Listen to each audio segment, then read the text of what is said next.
Russia ইউক্রেনের ক্ষয়িষ্ণু যুদ্ধে ইউক্রেনের হাতে কোনো তুরুপের তাস নেই বলতে পছন্দ করেন প্রেসিডেন্ট ডোনাল্ড ট্রাম্প।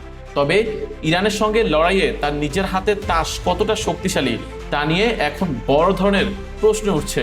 আপাত দৃষ্টিতে শক্তির ভারসাম্যে ইরানের চেয়ে যোজন যোজন এগিয়ে যুক্তরাষ্ট্র। ইরানের চেয়ে 3 গুণ বেশি জনসংখ্যা ছাড়াও বিশ্বের সবচেয়ে শক্তিশালী সামরিক বাহিনী ও অর্থনীতির দেশ যুক্তরাষ্ট্র। এই সঙ্গে ইসরায়েলের পোড় খাওয়া সেনাবাহিনী আর তীক্ষ্ণ গোয়েন্দা জাল যুক্ত করলে লড়াইটা একেবারেই অসম মনে হয়। যুদ্ধের ময়দানে যখন বারুদের গন্ধ ছাপিয়ে কূটনীতির হিসাব নিকাশ বড় হয়ে দাঁড়ায়, তখন জয় পরাজয় নির্ধারিত হয় বড় তুরুপের তাস কার হাতে তার উপর। মধ্যপ্রাচ্যের যুদ্ধে 1 মাস পেরিয়ে লড়াইটা এখন আর শুধু অস্ত্রের নয়, বরং স্নায়ুযুদ্ধে রূপ নিয়েছে। যুদ্ধের 1 মাস পেরিয়ে যাওয়ার পর লড়াইটা এখন দর কষাকষির ক্ষমতার উপর নির্ভর করছে।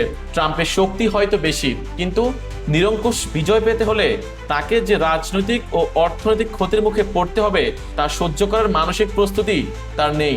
ইরান হয়তো সরাসরি যুক্তরাষ্ট্র বা ইসরায়েলকে হারাতে পারবে না, তবে জ্বালানি রপ্তানির প্রাণকেন্দ্র হরমুজ প্রণালী বন্ধ করে দিয়ে তারা তুরুপের তাসটি চাল দিয়েছে। এর মাধ্যমে একদিকে যেমন বিশ্ব অর্থনীতিকে জিম্মি করা হয়েছে, তেমনি ট্রাম্পের জন্য রাজনৈতিক ঝুঁকিও বাড়িয়ে দিয়েছে দেশটি। ডোনাল্ড ট্রাম্পের কূটনৈতিক সাফল্য নিয়ে হোয়াইট হাউসের দাবি আসলে কতটা শক্তিশালী তা নিয়ে বড় ধরনের প্রশ্ন উঠেছে। গত সোমবার হোয়াইট হাউসে এক ব্রিফিংয়ে মার্কিন সামরিক শ্রেষ্ঠত্বের আড়ালের কৌশলগত দুর্বলতাগুলো স্পষ্ট হয়ে উঠেছে। হোয়াইট হাউসের প্রেস সেক্রেটারি ক্যারোলিন লেভিট দাবি করেছেন, আগামী কয়েক দিনে হরমুজ প্রণালী দিয়ে আরো 20টি তেলবাহী ট্যাঙ্কার চলাচলের অনুমতি দিয়েছে ইরান। একে প্রেসিডেন্টের কূটনীতির জয় হিসেবে দেখছেন তিনি।